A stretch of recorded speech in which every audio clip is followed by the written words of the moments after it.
Glad to have you join us on the news at 2. I am Bukola Taylor Cole. President Bola Tinubu has transmitted a national minimum wage bill to the House of Representatives in the National Assembly for consideration and passage. Recall that the President and the leadership of the organized labor had last Thursday agreed on 70,000 naira as the new minimum wage for Nigerian workers. The truce between the government and labor followed a series of talks between labor leaders and the president in the last few weeks after months of failed talks between labor organs and the tripartite committee on minimum wage constituted by the president in January. The president of the Nigeria Labour Congress NLC, Joe Ajaero, said Labour accepted 70,000 naira and rejected a proposal by President Bola Tinubu to pay 250,000 naira minimum wage on a condition to increase petrol prices. He also said Labour agreed to the 70,000 naira offer because minimum wage won't be reviewed once in 5 years anymore, but once every 3 years. Now, President Bola Tinubu will today forward the Police Act Amendment Bill to the House of Representatives. The bill seeks to amend the tenure of the Inspector General of Police, IGP. Earlier in July, the police denied claims that the Inspector General of Police, Kayode Egbetokun, tried to lobby the National Assembly on a bill seeking to raise the retirement age of officers. The president appointed Egbetokun as the IGP in June 2023 for 4 years. He was appointed alongside 4 new service chiefs. According to Section 18, Subsection 8 of the Police Act 2020, Egbetokun, who was born on September 4, 1964, and is expected to retire in September 2024, when he will be 60 years old. He would only have been in office for 1 year and 3 months by September, with 2 years and 9 months remaining of his 4-year appointment. The controversy about the tenure of the IGP didn't start with the current police boss, as that of Egbetokun's predecessor, Usman Baba, was not in any way different. Baba clocked 60 years old in March 2023 and attained the mandatory 35 years of service, but he remained in office till President Tinubu appointed Egbetokun as his replacement 3 months after.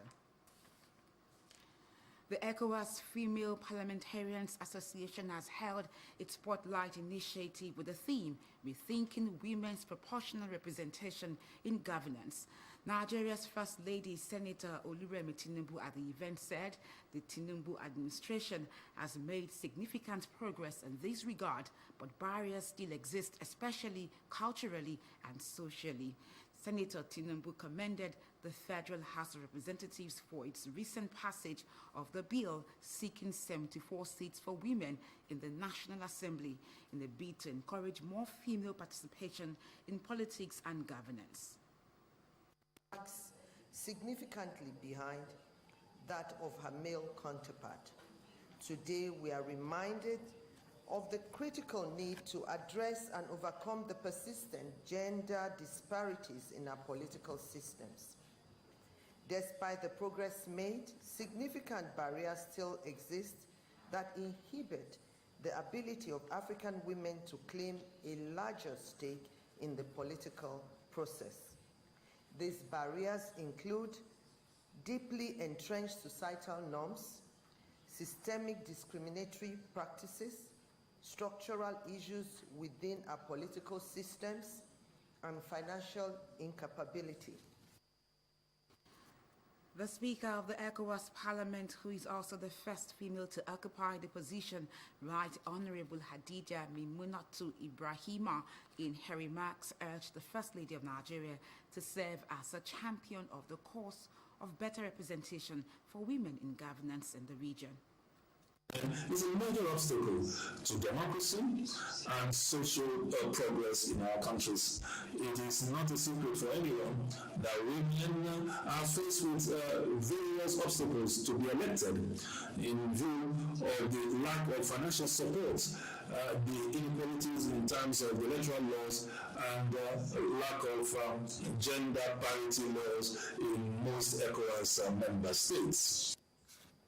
Nelson Mandela once said, freedom cannot be achieved unless women are emancipated from all forms of oppression These words reverberate through the corridors of power, reminding us that true freedom remains elusive if we deny women their rightful place in governance. After the session, the First Lady, in a nostalgic move, visited the newly renovated hallowed Red Chamber. 58 of the 164 member states of the World Trade Organization WTO members have voiced support for the incumbent Director General Ngozi Okonjo-Iweala to serve a second term. The 58 member countries of the Trade Association made this known at the meeting of the WTO General Council. Okonjo-Iweala, who expressed gratitude for the support from members, said she took the call of members very seriously and was favorably inclined, promising that she would revert very soon regarding her intentions. Okonjo-Iweala, the seventh WTO boss, took office on March 1, 2021 for a single term of 4 years, which will expire on August 31, 2025. She's eligible for a second term. The former Nigerian finance minister navigated stiff opposition to become the first woman and the first African to serve as WTO Director General before her current appointment.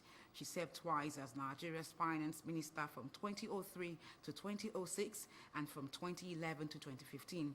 She also briefly acted as foreign minister in 2006, the first woman to hold both positions.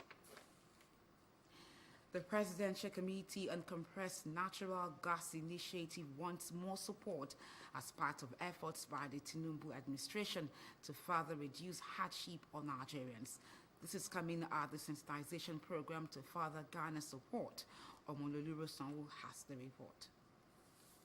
Cost of transportation with a spiral effect on the shortage of foodstuff for Nigerians explains why the Presidential Committee on Natural Gas is going around motor parks across Nigeria. Over 150 of you will today physically, you will collect your voucher to go and change your vehicle to CNG. This stems from the removal of fuel subsidy to cushion its effect on socioeconomic activities, most especially on commuters. Nigerians should believe. I think that's the most important thing. We should believe. There might be challenges, but we must believe. This is our country. We have no other country. So support this program. Support Mr. President. Don't be negative about the possibility. The possibility here is only positive. The Presidential CNG initiative also aims to reduce effect on the ozone layer. CNG is cheaper, is cleaner, is safer, and is more reliable. 40% less tailpipe emission, 90% less pollutant put in the air. So definitely there's an advantage to using CNG for the environment. We are already flaring gas. So what we are saying is that instead of flaring gas, we should turn that gas to use of our economy and make sure that we drive our economy with gas, which is cleaner.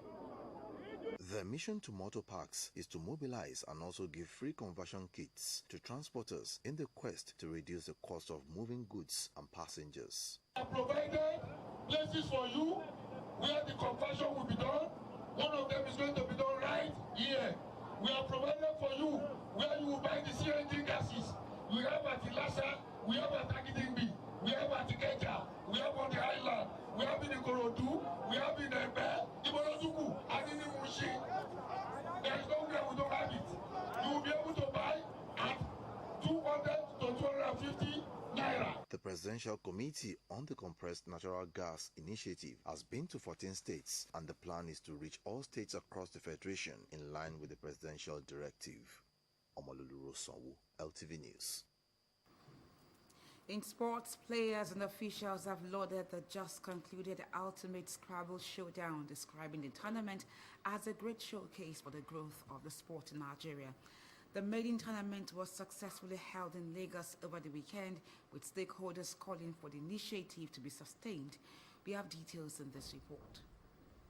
African champion Enoch Nwale won the maiden edition of the Ultimate Scrabble Showdown, recording slim victory against Timileyin Doko after 3 days of intense battle of words between the two continents' heavyweights. Both stars were locked in a draw of 21 games as the Ultimate Showdown leaped beyond expectations, with African champion Nwale confirming his status, winning the high-stake event 11-10. The players knew what was at stake as the lecturing timer reminded them that the friendship they shared across levels, even as undergraduates of the University of Lagos, paled into insignificance during the showpiece on the board. I'm excited to have won the first edition of the Ultimate Scrabble Showdown. Yeah, it's a very great platform, you know. It's even going to be better. So I'm glad I'm the first, I'm the winner of the maiden edition. The Ultimate Scrabble Showdown, a brainchild of former national champion Olatunde Oduwole, was commended for the initiative aimed at pushing the game to a new height. Seeing the ambience, seeing the whole vista, the aura surrounding this whole enterprise has been marvelous. It's really encouraging for the people playing, for the audience watching, for the game of Scrabble itself. Finest of our whiz kids who coincidentally are still in school, especially someone like Timile Ndonku, who is a medical student. These guys are putting their best. It's amazing. What it portends for Scrabble is very good for the future, and I would encourage that this continues to happen. The top players in Nigeria for now, you just have to give it to them.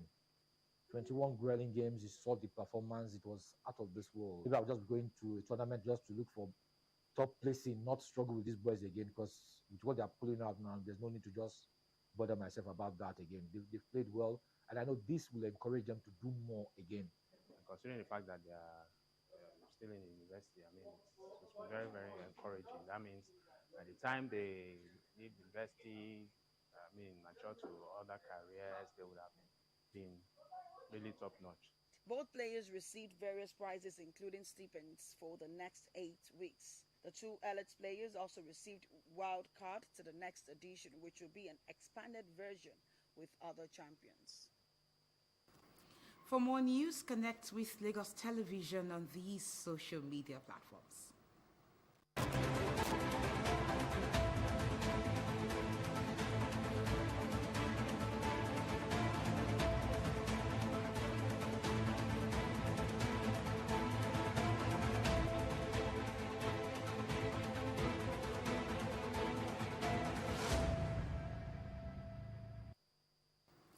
Many thanks for watching the news at 2. Please remember to call Lagos toll-free lines 767 or 112 in case of emergencies.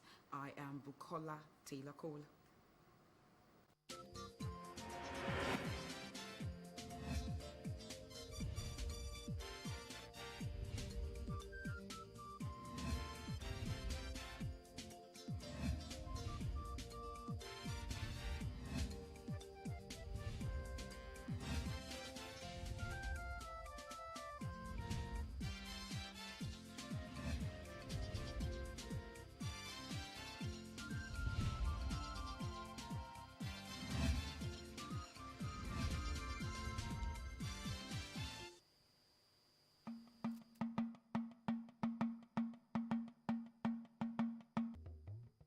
Ààrẹ Bọ́lá Ahmed Tinubu ti fọwọ́ sí ìyànsípò alàgbà John Ọbáfúnwà gẹ́gẹ́ bí ọ̀gá àgbà àjọ NIMR. Jọ dákun pè wọ́n báwọn ní gbólóhùn pọ̀ nítorí ọ̀rọ̀ tútù nígbà míì a máa so èso rere láwùjọ. Bá àwọn olórí ẹgbẹ́ gbogbo tó ń gbèrò ìwọ́de àtàwọn Tinubu báwọn sọ̀rọ̀ nítùbínùbí kórílẹ̀-èdè Nàìjíríà bá lè tòrò bí omi àmù. Àjọ NSC ló sọ bẹ́ẹ̀ fún ààrẹ Bọ́lá Ahmed Tinubu. Pàkúté àjọ tó ń gbógun ti ìwà àbàjẹ́ àti àjẹbánu lórílẹ̀-èdè yìí EFCC ti mú àwọn afurasí 10 kan ní ìpínlẹ̀ Ọ̀yọ́ lórí ẹ̀sùn ìwà àkùsà lọ́nà àìtọ́ láì gba ìwé àṣẹ tó péye lọ́wọ́ ìjọba. Bákan náà ni wọ́n tún náwó gé ènìyàn kan ní ìpínlẹ̀ Plateau